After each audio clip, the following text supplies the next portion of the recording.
मुख्य आरोपी के शत्रुघ्न सिंह के करीब चले गए थे, उनका तबादला कर दिया गया, जिसके बाद लोगों के बीच चर्चा हो रही है कि जो बड़े बड़े नेता हैं वो शत्रुघ्न सिंह को बचाने की कोशिश में लगे हैं, इस पूरे मामले की लीपापोती करने में लगे हुए हैं। सूचना दीजिए, हम आपको इनाम देंगे। लेकिन मलमलिया मामले में पुलिस अब तक उस मृतक के परिजनों को मुआवजा भी नहीं दे पाई है, सरकार मुआवजा नहीं दी है। नरसंहार में जो हथियार इस्तेमाल किए गए वो भी पुलिस अब तक नहीं इकट्ठा कर पाई है, उसे भी पुलिस नहीं पकड़ पाई है। स्थानीय पुलिस भी उसके साथ मिली हुई है। तभी तो शत्रुघ्न सिंह को सूचना मिल जाता है कि फल्ला फल्ला व्यक्ति ने आपके खिलाफ शिकायत की है और फिर उसके साथ वो लड़ाई झगड़ा करता है। पुलिस कहती है कि आप शत्रुघ्न सिंह गया तलवार लेकर, हथियार लेकर, राइफल लेकर 20-22 की संख्या में, जिसमें परिवार के कई सदस्य मौजूद थे, और वहां पर जाकर एकदम फिल्मी स्टाइल में, जैसे साउथ की फिल्म में काटा जाता है उस तरीके से लोगों को काटा। नमस्कार, द इंडिया टॉप देख रहे हैं, मैं हूं आपके साथ बिरजू सिंह।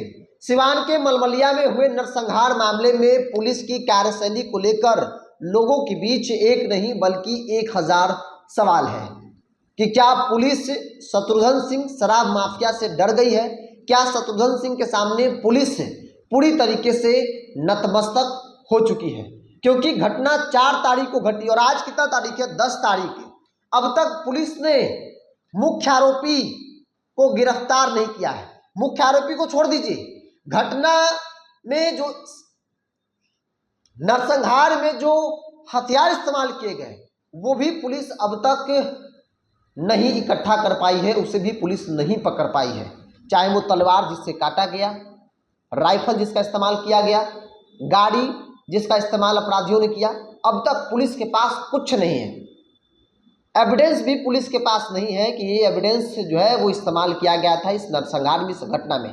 4 तारीख को शत्रुघ्न सिंह जो शराब माफिया है वो 20-22 की संख्या में पूरी प्लानिंग के तहत मलमलिया बाजार पे पहुंचता है। शत्रुघ्न सिंह को सूचना होता है कि भाई यहाँ पर फल्ला फल्ला फल्ला व्यक्ति है, आप आ सकते हैं। शत्रुघ्न सिंह गया तलवार लेकर, हथियार लेकर, राइफल लेकर 20-22 की संख्या में, जिसमें परिवार के कई सदस्य मौजूद थे, और वहां पर जाकर एकदम फिल्मी स्टाइल में, जैसे साउथ की फिल्म में काटा जाता है उस तरीके से लोगों को काटा। 3 लोग उसी वक्त दम तोड़ दिए जिनको बुरी तरीके से तलवार से काटा गया। 2 लोग घायल हुए, घायल नहीं, एक व्यक्ति ऐसा है जो जीवन और मौत के बीच जूझ रहा है। बहुत कम संभावना है उनके जिंदा रहने की। गोरखपुर में है, 2 व्यक्ति हॉस्पिटल में है, 2 व्यक्ति जो घायल हुए किसी प्रकार से जान बचाकर वो वहां से भागे। मलमलिया गए, उस परिवार से मिले, लोगों ने बताया कि किस तरीके से घटना को अंजाम दिया गया। शत्रुघ्न सिंह का मनोबल पहले से ही बढ़ा हुआ है। कोई भी शिकायत करता है पुलिस में उसके शराब कारोबार को लेकर, उसके साथ वो मारपीट करता है। स्थानीय पुलिस भी उसके साथ मिली हुई है। तभी तो शत्रुघ्न सिंह को सूचना मिल जाता है कि फल्ला फल्ला व्यक्ति ने आपके खिलाफ शिकायत की है और फिर उसके साथ वो लड़ाई झगड़ा करता है। पुलिस कहती है कि आप सूचना दीजिए, हम आपको इनाम देंगे। लेकिन मलमलिया मामले में पुलिस अब तक उस मृतक के परिजनों को मुआवजा भी नहीं दे पाई है, सरकार मुआवजा नहीं दी है। नरसंहार हुआ है वहां पर, मुख्य आरोपी अब तक पुलिस की गिरफ्त से बाहर है, परिवार का पूरा सदस्य घर छोड़कर भागा हुआ है। घटना कितना दिन हो गया? 4 तारीख को घटना घटी थी और आज 10 तारीख हो गए। पुलिस के पास तमाम संसाधन है। पुलिस चाहे तो 24 घंटे के अंदर बड़ा से बड़ा अपराधी क्यों ना हो उसको गिरफ्तार कर सकती है, उसको सरेंडर करवा सकती है। लेकिन मलमलिया के मामले में पुलिस की कार्यशैली पर इसीलिए बड़ा सवाल है। सबसे बड़ी बात कि जो एसडीपीओ राजेश कुमार इस पूरे मामले को लेकर ईमानदारी से जांच पड़ताल कर रहे थे। घर वालों ने कहा, मृतक के जो परिजन है, कि वो बहुत करीब चले गए थे, मुख्य आरोपी के शत्रुघ्न सिंह के करीब चले गए थे, उनका तबादला कर दिया गया। जिसके बाद लोगों के बीच चर्चा हो रही है कि जो बड़े बड़े नेता हैं वो शत्रुघ्न सिंह को बचाने की कोशिश में लगे हैं, इस पूरे मामले की लीपापोती करने में लगे हुए हैं। क्योंकि एसडीपीओ का तबादला होना यह बताता है कि जो एसडीपीओ ईमानदारी से काम कर रहा था, अपराधी के करीब था, कुछ घंटों में उसे गिरफ्तार कर सकता था, उस एसडीपीओ का तबादला तुरंत जो है वो कर दिया गया। पूरा इलाका, पूरा गांव छावनी में तब्दील है। लेकिन उसका क्या मतलब जब मुख्य आरोपी को ही पुलिस गिरफ्तार नहीं कर पा रही है? लाख दावे किए जाते हैं। सरकार में बैठे लोग, जेडीयू के प्रवक्ता चिल्ला चिल्ला कर कहते हैं कि हमारी सरकार में तुरंत कार्रवाई होती है।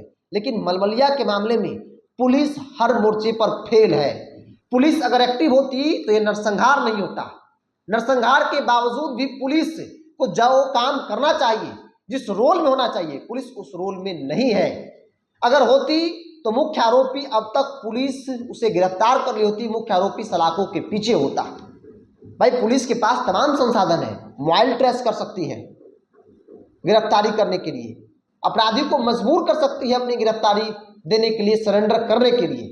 इससे ही बड़ी बात देखिए, जब लोगों ने कहा कि भाई शत्रुघ्न सिंह का बेटा एक दिन पहले सेमी राइफल लड़ा रहा था छत पर, जिसका वीडियो भी सोशल मीडिया पर वायरल हुआ। सेमी राइफल मतलब समझ रहे हैं, लाइसेंस नहीं मिलता है, गैर कानूनी है। आखिर सेमी राइफल कहां से आया? इसे दुर्दांत अपराधी कहेंगे जिसके पास सेमी राइफल है। पुलिस क्या कर रही है? आखिर कहां से उसके पास सेमी राइफल आया? पुलिस के पास कोई जवाब नहीं है।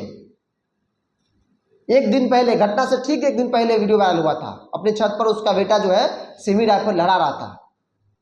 और इसीलिए लोग कह रहे हैं कि पुलिस पूरे मामले को लेकर, न सिर्फ स्थानीय पुलिस बल्कि बड़े बड़े अधिकारी, जिला लेवल पर जो अधिकारी बैठे हैं, वो भी इस पूरे मामले को लीपापोती करने में लगे हुए हैं। मनोज तिवारी जो वहाँ के एसपी हैं, लोग उनके प्रति बहुत अच्छा सोचते हैं, लेकिन जिस प्रकार से पुलिस का रवैया है, मनोज तिवारी भी सवालों के घेरे में है।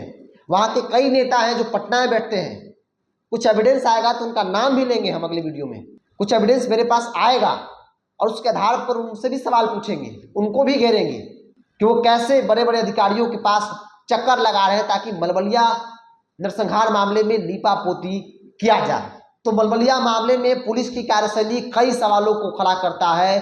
पुलिस अब तक घटना कितने दिन बाद भी मुख्य आरोपी शत्रुघ्न सिंह हो, उसके परिवार के जो लोग जो उसमें शामिल थे, उसको गिरफ्तार नहीं कर पाई है। जिन 6 लोग गिरफ्तार किए हैं, मृतक के परिजन का ऐसा मानना है कि वो लोग इस घटना में शामिल नहीं थे।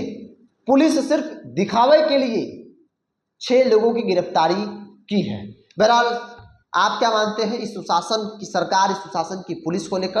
आप अपनी राय को कमेंट्स बॉक्स में रखिए। इस पूरी रिपोर्ट में इतना ही। बहुत बहुत धन्यवाद।